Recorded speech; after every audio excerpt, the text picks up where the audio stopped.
There's always been an aspect of Halo 1 multiplayer that was really, really strong, which was Halo 1 had this incredibly diverse set of maps.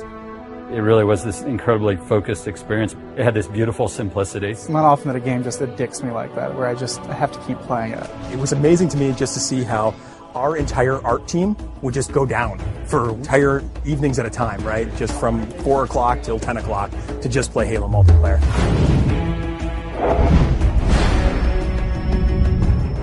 It wasn't that easy to just go through and say, oh, well, these are the maps that shipped with the original ones, and this is what we're going to do, because we wanted to do something bigger around the 10th anniversary. We also had to think about the existing Reach player base, and we didn't want to fragment it. We were looking at it from the player's perspective in the current day with the current abilities and saying, how would I play this level, and what do I think is missing? So we looked at maps from the Halo series entire, including Halo CE for PC and even Halo 2.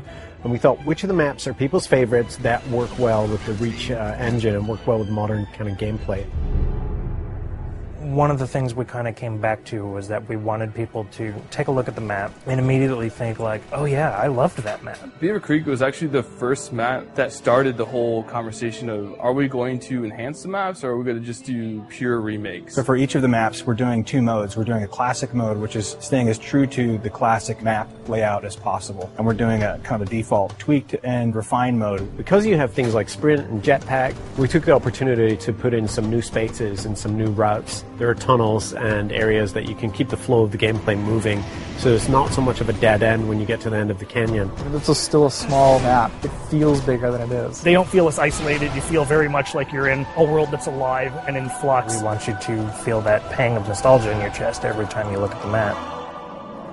We chose Timberland because it was kind of an unsung classic. Probably one of the best vehicle maps. I spent a lot of time in custom servers on Halo PC just playing Team Slayer on it. The map itself is actually 20% smaller than what it used to be. On the art side, we've added a lot more tree cover. There's a big canopy of trees which kind of envelop the play space more. I'd like to think of this as Central Park, New York City. Here's this beautiful landscape, but right on the edge of a city all around them. There's so many tight turns that there are lots of places for you to get hung up on and grenaded. Just fun stuff happens. What other FPS do you get to put colorful flowers and green grass on your map?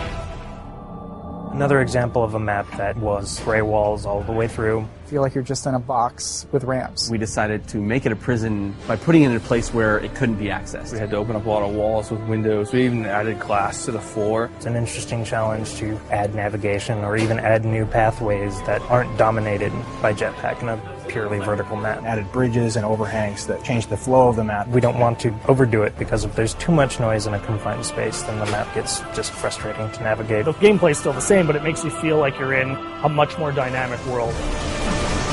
Dan, this is a good example of really pretty much purple walls, and that's what represented the Covenant theme. We kind of left it to certain affinity to think about, like, well, can they give this map a context? And I think they started by looking in the room with the waterfalls. We really wanted to give people a sense that they were in this water processing plant or this facility that had to deal with these natural elements. The bottom area at the base of the waterfall, there used to be spaces in between them, so you had to jump from the 3 spaces that extended out. Now that's just a single walkway. You didn't realize the first time you played it in the original, but now there's all these ledges and different opportunities to get around your opponent and flank them that weren't there before. I think with our additions, so you don't accidentally fall to your death all the time, and also the jetpack, that map has really changed a lot, just the general flow, and it's a lot of fun to play. This location we chose is kind of where the genesis of Firefight began. It's a place where you stop and you defend. Traditionally, Firefight, you've never really had the Marines fighting with you, and that's something we were able to do, and we thought, well, if we can pull this off, this is going to be a nice new take on Firefight. Now it's you, your friends, and some buddies, or if you're playing by yourself,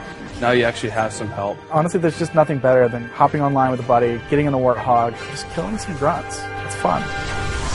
Normally with a title update, what happens is you download the title update and your world has changed forever. So we couldn't really give them the existing Halo CE gameplay with an online component. This was the next best thing. A lot of the fun of Halo 1 is being able to use the Magnum again, and we wanted to allow you to use that in multiplayer. We're able to replicate the look and feel of the Halo 1 pistol with the standard pistol from Reach. 3 headshots, anywhere on the map, you're going to take an enemy down. We've made sure that we can implement these changes on a game type level, which means we can have a version of Slayer that is exactly as it's always been, and a version of Slayer with our title update changes. We're going to be releasing beta hoppers before the launch of Halo Anniversary, and we're going to utilize all the feedback we get from the millions of players that participate to help ultimately shape this title update. If people take away one thing from the Halo Anniversary DLC, it's the realization that those old classic maps still feel really modern. It's like a brand new map all over again once you get the armor abilities in there. The soul of all of these maps are still very present, and in fact, in many ways, they're enhanced now. Overall, with campaign and the multiplayer, it just hasn't aged in the way that we expected it to feel. And when I switch to classic mode in campaign, or when I play Beaver Creek in multiplayer, it feels new, and it still feels nostalgic, and it's a strange mixture of feelings.